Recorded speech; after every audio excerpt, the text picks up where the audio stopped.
How to make solvent cement joints. Preparations. Prepare, chamfer and mark the pipe. The pipe must be cut off at right angles, otherwise the correct fit cannot be achieved, and the possibility of a failed joint dramatically increases. Remove the inside edges and chamfer the outside ones as shown in the diagram.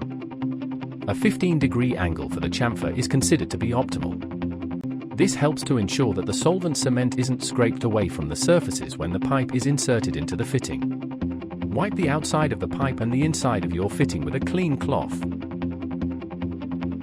Now we should mark the jointing length on the pipe, measuring up to the stop inside the fitting as demonstrated and as shown in the diagram.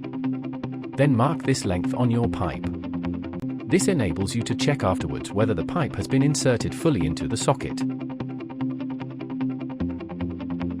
The cleaning stage is a very important part of the cement jointing process. It prepares and primes the surfaces to facilitate a good pressure-resistant bond. Using an appropriate cleaner specifically designed for your pipe and fitting material, apply it with a paper towel.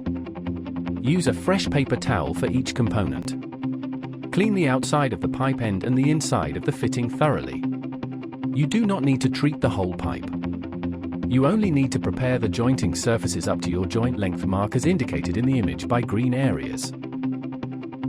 After cleaning, do not touch the areas that have been treated. They have to be dry and grease-free for proper bonding. Choosing and using cement. There is a range of solvent cements available and each cement may differ in characteristics and may be aimed at more specific industry needs, and it can be quite confusing to choose.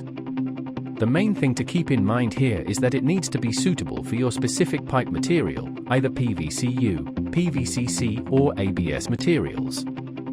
Follow all safety precautions provided by the manufacturer of the cement.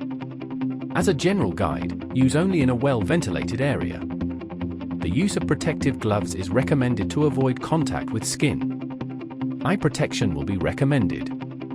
Now we should check and prepare the cement. Check its consistency. If it no longer runs smoothly, then the cement has become unusable. If your cement is in a tin, remove the lid and give it a thorough stir. You should allow it to run from your stirring utensil. It should run evenly and smoothly when held at a slant. Before proceeding, please note that these next steps are time sensitive, and you should watch and understand them fully before attempting to follow them. Use an appropriately sized brush and load it generously with cement. For this, we recommend brushes with natural bristles. Coat the jointing surfaces with cement, inside the fitting and outside of the pipe, up to your joint length mark. Ensure both jointing surfaces are completely covered with a smooth, even layer of cement. After applying cement, the pipe and fitting should immediately be pushed together in the correct alignment. Push slowly up to the stop inside the fitting. Do not twist whilst pushing. When the stop is reached, make any minor adjustments to the alignment and hold the joint in position for 1 minute. Remove any excess cement immediately using absorbent paper. As a general guide, use cleaners and cements only in a well-ventilated area. Keep well away from sources of ignition. Wear protective gloves and eyewear. After use, clean the brush of excess cement with dry absorbent paper and then clean thoroughly using the cleaner. Brushes must be dry before being reused. Replace the lid of the cement tin after use to prevent the solvent evaporating.